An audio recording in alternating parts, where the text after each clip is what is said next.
بسم اللہ الرحمن الرحیم۔ ناظرین کرام، آپ دیکھ رہے ہیں پروگرام بزم شاعری۔ ناظرین، جیسا کہ آپ جانتے ہیں ہمارے پروگرام بزم شاعری میں دنیا اردو کی ان ممتاز شخصیات کو مدعو کیا جاتا ہے کہ جن کا براہ راست تعلق ادب تخلیق کرنے سے ہوتا ہے۔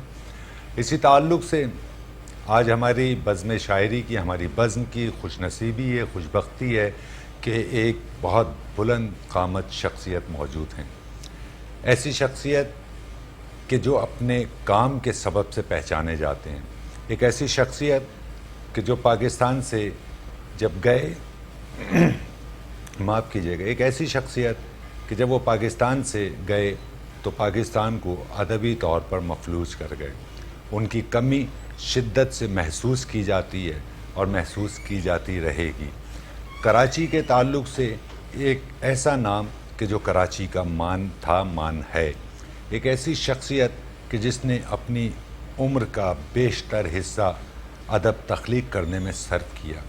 ایک ایسی شخصیت جو پاکستان سے تو چلے گئے، جو کراچی سے تو چلے گئے، لیکن انہوں نے اپنی تخلیقات سے، اپنے تخلیقی عمل سے رشتہ قائم رکھا، بلکہ اور زیادہ طاقت سے اپنی تخلیقات کو سامنے لائے۔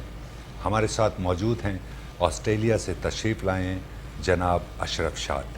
السلام علیکم جی وعلیکم السلام شاد بھائی، بہت بہت شکریہ آپ کا کہ آپ کی یقیناً کل کی فلائٹ ہے، تو میں آپ کا بہت دل سے شکریہ ادا کرتا ہوں کہ آپ بزم شاعری کا حصہ بنے۔ شکریہ آپ کا کہ وقت دیا آپ کو۔ اور میں میٹرو ون کی تمام ٹیم کی جانب سے آپ کا شکریہ ادا کرتا ہوں۔ میٹرو ون نیوز چینل کے CEO عامر مسعود شیخ صاحب کی جانب سے آپ کا شکریہ ادا کرتا ہوں کہ آپ بزم شاعری میں تشریف لائے۔ میرا بھی سب کو آپ شکریہ ادا کیجیے گا۔ بہت شکریہ، بہت شکریہ۔ ہماری قطعاً یہ حیثیت نہیں ہے کہ ہم آپ سے کسی بھی طرح کا کوئی سوال قائم کرنے کی جسارت بھی کریں۔ آپ کا آنا، آپ کا اس نشست پر تشریف رکھنا ہی ہمارے لیے باعث عزت ہے اور باعث فخر ہے۔ آپ کو مدعو کرنے کا، آپ سے درخواست کرنے کا بنیادی جو سبب تھا وہ یہ تھا کہ ہمیں آپ کی قربت جو ہے وہ میسر آئے۔ نہیں، بہت شکریہ آپ کا۔ شاد بھائی، جیسا کہ میں نے مختصر سے تعارف میں یہ کہا کہ آپ پاکستان سے بیرون ملک آسٹریلیا شفٹ ہو گئے اور کئی برس ہو گئے اس بات کو، اور یہ وہ وقت تھا کہ جب ایک صداقت کی بنیاد پر صحافت کو عبادت کے درجے پر رکھا جاتا تھا۔ یہ وہ وقت تھا کہ جب شاعر شاعری کو ایک عبادت کے درجے پر سمجھتے ہوئے اسے ادا کیا کرتا تھا۔ آپ کے جانے سے خلا ہوا پاکستان میں۔ پاکستان کے علاوہ چونکہ آپ کراچی سے وابستگی تھی، کراچی میں قیام تھا، تو کراچی میں شدت سے آپ کی کمی کو محسوس کیا جاتا رہا آپ کے جانے کے بعد۔ تو اس پر بھی ہم گفتگو کریں گے، اور میں یہ جاننا یہ چاہوں گا کہ ادبی صورتحال، آپ چند روز کے لیے پاکستان تشریف لائے ہیں اور وہ آپ غالباً شادی کی گھریلو تقریبات کے تعلق سے آئے۔ اس میں بھی جہاں جس کا وس چلا اس نے کہا کہ شاد بھائی آپ کے لیے تقریب ہے، آپ تشریف لائیں، آپ سے محبت کرنے والوں نے آپ کو مدعو کیا۔ تو اب کی ادبی فضا اور وہ ادبی فضا جب آپ باقاعدہ یہاں آپ کا قیام تھا، تو کوئی فرق محسوس کرتے ہیں؟ جی، فرق تو زمین و آسمان کا ہے، ایک اعتبار سے کہیے، بلکہ ہر اعتبار سے کہیے۔ واہ، رویے بدل گئے، حالات بدل گئے، وقت بدل گیا ہے۔ اور جہاں تک آپ نے کہا خلا، دیکھیے خلا میں اس کا بالکل قائل نہیں ہوں جو یہ کہا جاتا ہے کہ صاحب وہ خلا، جو کوئی خلا نہیں رہتا۔ یہ پوری دنیا جو ہے وہ ازل سے اسی طرح چل رہی ہے، لوگ جاتے رہتے ہیں، لوگ نئے لوگ آتے رہتے ہیں، تو وہ ایک خلا تو بڑھتا رہتا ہے۔ یہ ہم ایک رسمی طور پر یہ کہا کرتے ہیں کہ فلاں کے جانے سے دیکھیے جو خلا پیدا ہوا اب نہیں بھرے گا، ایسا ہوتا نہیں ہے، بھر جاتے ہیں خلا، لیکن کمی محسوس یقیناً ہوتی ہے اور ہونی چاہیے۔ مجھے اب 42 سال ہو گئے پاکستان چھوڑے ہوئے۔ اچھا، یعنی 42 سال بڑا وقت ہے۔ 1980 میں میں گیا تھا، اور جن حالات میں گیا تھا آپ نے ان کا تذکرہ کیا ہے آپ نے۔ وہ صحافت کا دور، صحافیانہ دور تھا، ایک بہت، ہمارا بھی جوانی کا زمانہ تھا، ایک جب یہ وہ زمانہ ہوتا ہے جب آپ بہت ہی آئیڈیلزم آپ کا اپنے عروج پر ہوتا ہے، جب بالکل آپ سمجھتے ہیں کہ آپ بس ایک انقلاب لانا چاہتے ہیں وہ انقلاب آ جائے گا، آتا نہیں اور آیا بھی نہیں، لیکن بہرحال وہ ایک زمانہ ہوتا ہے جب کہ آپ کے اندر ایک جوش اور ایک جذبہ اور ایک تعلق ایک ہوتا ہے، لگن ہوتی اور ہے وہ اس ہونا میں۔ چاہیے۔ اگر وہ نہ ہو تو پھر یہ دنیا جو ہے نا ایک بہت ہی ایک عجیب و غریب سی ایک وہ چیز بن کر رہ جائے۔ دیکھیے میرے حوالے سے دو باتیں ذرا سا مختلف ہیں۔ میں جن حالات میں گیا تھا وہ اس کو میں ادبی نہیں بلکہ میں سیاسی اور صحافتی تناظر میں دیکھتا اچھا، ہوں۔ میں اس وقت میرے اپنے اخبارات نکلتے تھے، کام کرتا تھا، اور ہمارا اس وقت جو ہے وہ ایک سخت ہم نے جدوجہد ایک فوجی حکومت تھی اور ایک جو آمرانہ حکومت تھی اس کے خلاف ہم نے کی، اور ظاہر ہے کہ ہمارے پاس کوئی ہتھیار بندوق یا بالکل قلم ہی ہتھیار تھا، قلم تھا، اور ہمارے رسائل تھے، اخبار تھے، وہ بند ہوتے رہے، ہم نئے اخبار نکالتے رہے، کچھ نہ کچھ کرتے رہے، لیکن وہ سلسلہ جاری رہا۔ پھر ہم بھی بند رہے، میں آپ کو علم ہوگا شاید 2-3 بار جیل ویل بھی کاٹی، اچھا، بے روزگاریاں بھی کاٹی، یہ سب کچھ ہوا۔ تو پھر ایک ایسا وقت آیا جب کہ یہ احساس ہوا کہ یہ سب کچھ جو کچھ ہو رہا ہے وہ میرا خیال اس کا کوئی حاصل اب ہے نہیں۔ اچھا، میرا ایک یہاں رسالہ تھا معیار کے نام سے، ویکلی معیار، ایک تھا محبوب شام صاحب کا، اور ہم ساتھ نکالتے تھے، وہ ایک جو بند ہوا کئی بار نکالا۔ بعد میں جاتے وقت یہی کہہ کر گیا محبوب شام کے ساتھ، شام صاحب اب ان حالات میں نکالنے کا کوئی فائدہ نہیں، نہ تو آپ کچھ لکھ سکتے ہیں، نہ کوئی اس سے کوئی تجارتی یا مالی کوئی منافع حاصل کر سکتے ہیں آپ جو ہے وہ، بلکہ آپ اپنے اوپر ایک بوجھ بڑھا رہے ہیں، آپ کے جو اپنے کارکن ہیں ان کی تنخواہیں آپ ادا کرنے کے قابل نہیں رہتے۔ تو ایک بہت ہی ایک ایسی لڑائی ہے جو خاصی مشکل لڑائی ہے۔ تو بجائے اس کے کہ آپ کچھ اور سال انتظار کریں اور ایک بہت ہی ایک تکلیف میں گزارے، تو بہتر یہ ہے کہ اس کو اب یہیں پر ختم کر دیا۔ اور میں ایک دن فیصلہ کیا اور اس کے 2 ہفتے کے بعد میں اپنا بیگ لیا میں نے، اور پاکستان چھوڑ کر میں چلا گیا، امریکہ گیا تھا میں، اور بس اس کے بعد پھر یہ دربدری بے وطنی کہہ لیجیے اسے شروع ہوئی۔ تو میرا جو ادبی سلسلہ ہے، دیکھیے ادب میں شاعری میری شروع میں تو ایک شاعری وائری چلتی رہی، کیونکہ میں نے مڈل ایسٹ میں بہت وقت گزارا۔ جب یہاں سے میں امریکہ گیا تھا، کوئی 3-4 سال وہاں رہا، تو وہاں بھی ایک سیاسی جدوجہد پہ ہم مبتلا تھے، شریک تھے، اور جو کچھ تھا وہ کرتے رہے۔ لیکن پھر میں مڈل ایسٹ آ گیا، میں بحرین میں رہا، کویت میں رہا، وہاں پر پھر وہی صحافیانہ سلسلہ تھا، تو وہاں پر پھر شاعری جو تھی وہ ذرا جو کالج کے زمانے کا تھا، جو ایک شوق تھا وہ ذرا سا بڑا، تو پھر شاعری باقاعدگی سے شروع ہوئی۔ آسٹریلیا چلا گیا تو پھر وہاں پر اور مزید یعنی شاعری جو ہے وہ، تو ادبی میرا جو کام تھا وہ شاعری ہی کے طور پر رہا، صحافتی کام کے ساتھ ساتھ۔ دیکھیے بنیادی طور پر میں آج بھی اپنے آپ، آج بھی یعنی میری کو 16-17 کتابیں شائع ہو چکی ہیں، نثر کی اور نظم دونوں کی، لیکن آج بھی میں اپنے آپ کو اپنی پہچان میں ایک صحافی کی حیثیت سے ہی میں کراتا ہوں، اور ہوں بھی سمجھیے کہ ریٹائرڈ صحافی ہوں ایک طرح سے، لیکن بہرحال صحافت جو ہے وہ میری